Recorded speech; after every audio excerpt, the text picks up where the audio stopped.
Welcome to Massive Beers. My name is Matt. We do the beer stuff here. From a distance, what is that? It looks like a donut. Pastry beer. No, I don't know why there's a donut on this. This is actually a West Coast style Pilsner from Cushwa Brewing. This is their Flow Deluxe. West Coast style Pilsner, 5.4%. Why is there a sprinkly donut on it? I don't know. I assumed you put a donut on there on a picture or something and it's going to be lactose based. Anyway, this comes courtesy of my boy George. He dropped this off. We're going to crack it open. We're going to see what's what. West Coast style pills. What does that mean? It could mean a couple different things. It could just be a West Coast traditionally hopped. Words are hard.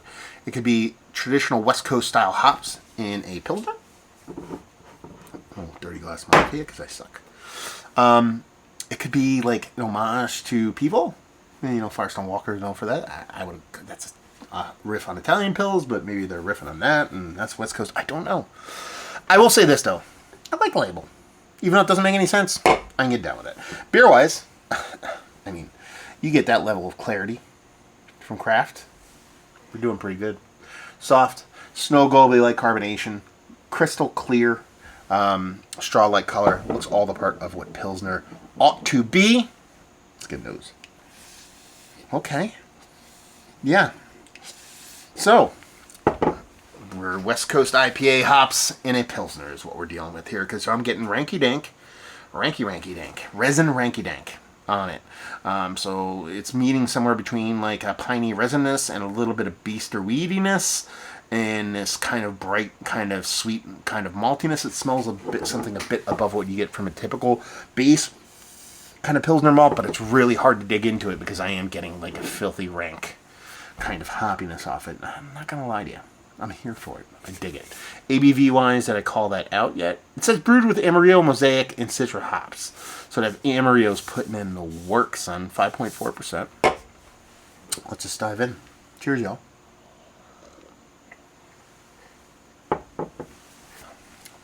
Yeah.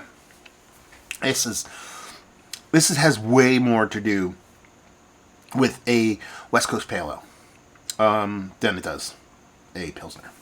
Even from a mouthfeel standpoint, not that it's not clean, it has a little bit of heft to it that I associate with like a West Coast kind of Pale Ale. So it's giving you all those bits and pieces that you'd come to love and come to expect from West Coast Pale Ale / IPA. Pininess, resinous, a little bit of weediness. There's a fruitiness here. There's a melon,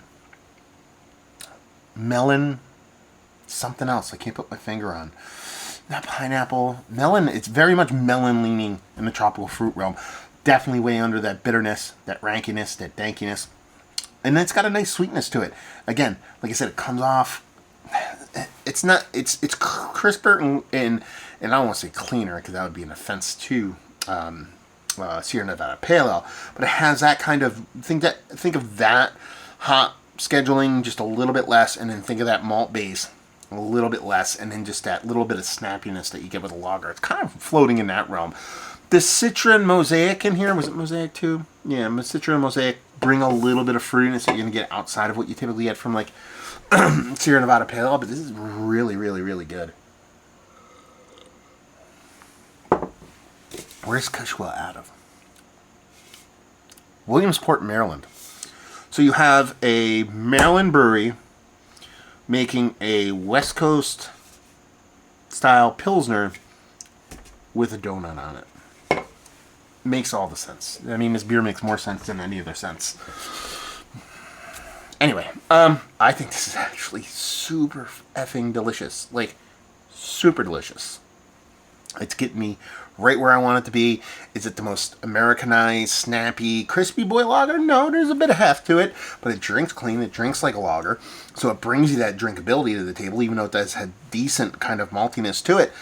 And then you throw in those hops, star of the show, ranky-dank, filthy weediness with a little bit of melon characteristic on it. All day. Those melons, man. Melons and lager. Zaz. But throw those combination of hops out there, come out with this. I think this is probably one of the better Pilsners I've had as of late. Is it Mount Rushmore status? Sure. We'll put it on there. just because I think it's a cool, interesting twist on lager. I don't think I've had a lager like this before, to be perfectly honest with you. I had lagers that have done similar malt bases, not really a ton that have done this kind of hop scheduling, those kind of things. But I've had these flavors before, but not in this combination and not in as drinkable of a beer. Very tasty stuff, and I'm really glad I got to drink it. Thank you very much, George, for dropping his bomb on me. Very tasty stuff. And like I said, one of the better lagers I've had as late. Value and availability, no idea. People, let me know and leave you with if you like what will you like this beer. If you like West Coast Pale Ale and IPA and you want it in lager form, and you're cool with a little bit of melon characteristics and that ranky-dankiness and that weediness and yeah, all those things. The stuff I said in this video, if you like those things, you like this. Who would have thunk it? That's a very novel idea. So there you go. Reviewing the books. Hopefully you enjoyed.